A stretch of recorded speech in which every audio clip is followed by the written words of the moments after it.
What you are seeing now is the in-game disclaimer for Tell Me Why. This is a game that deals in some pretty heavy subject matter, including, but not limited to, transphobia, death, suicidal ideation, childhood trauma, mental health, and gun violence. While I think the team at Don't Nod handles these topics with nuance, if any of these topics may be upsetting to you, it might be best to close this video now and go grab a milk tea of your choice. There will be other videos that you can watch later, I promise. Still here? Alright, get cozy, and let's talk about Tell Me Why. Can you tell me what happened tonight?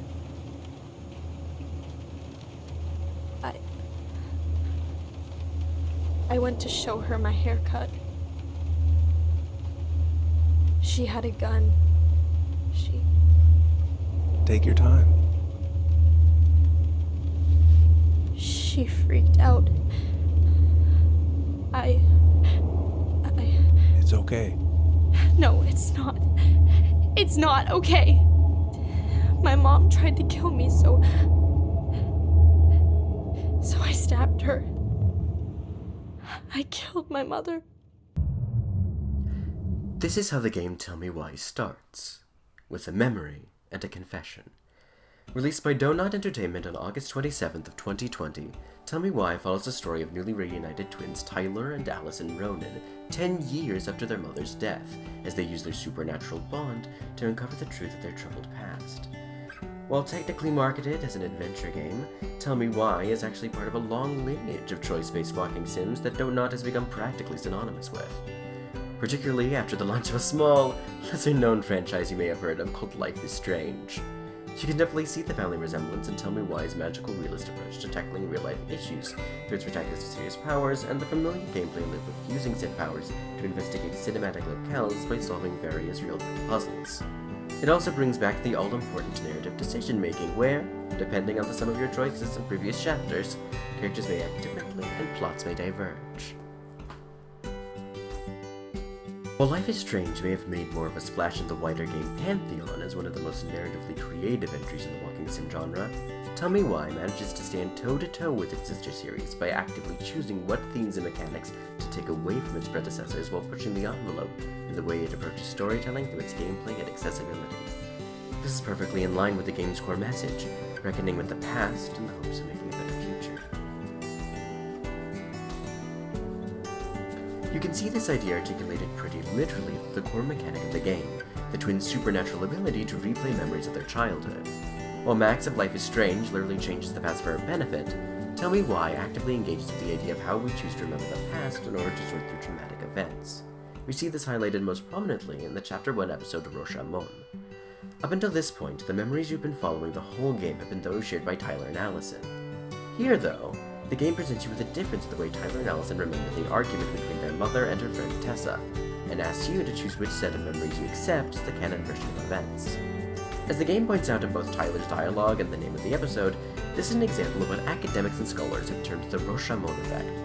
Essentially, the Rashomon effect is how parties describe an event in a different and contradictory manner, which reflects their subjective interpretation and self-interested advocacy, rather than the objective truth. This is a pretty brilliant way in which the game engages with the narrative choices we have come to expect from the genre. No matter what version of events you choose, you don't actually change the details of what happened that day as you investigate. What you do change is how you choose to confront the issue with Tessa, and how that affects Allison's bond with Tyler. This is even reflected in the way the game approaches save scumming.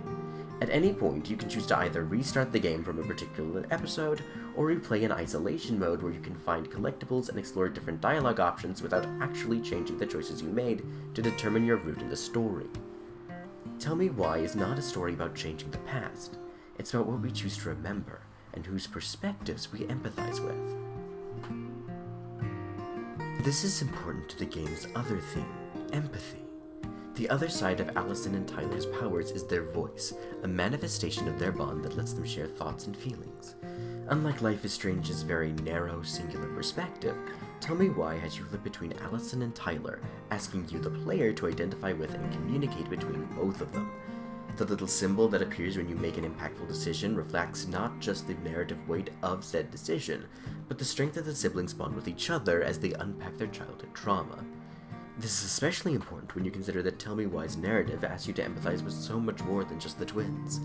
Throughout the game, you experience the story of Tyler's journey as a trans man, the dangers posed to the Alaskan wilderness, the cultural reconciliation of the native Tlingit people, and how people struggling with their mental health can sometimes hurt themselves and others.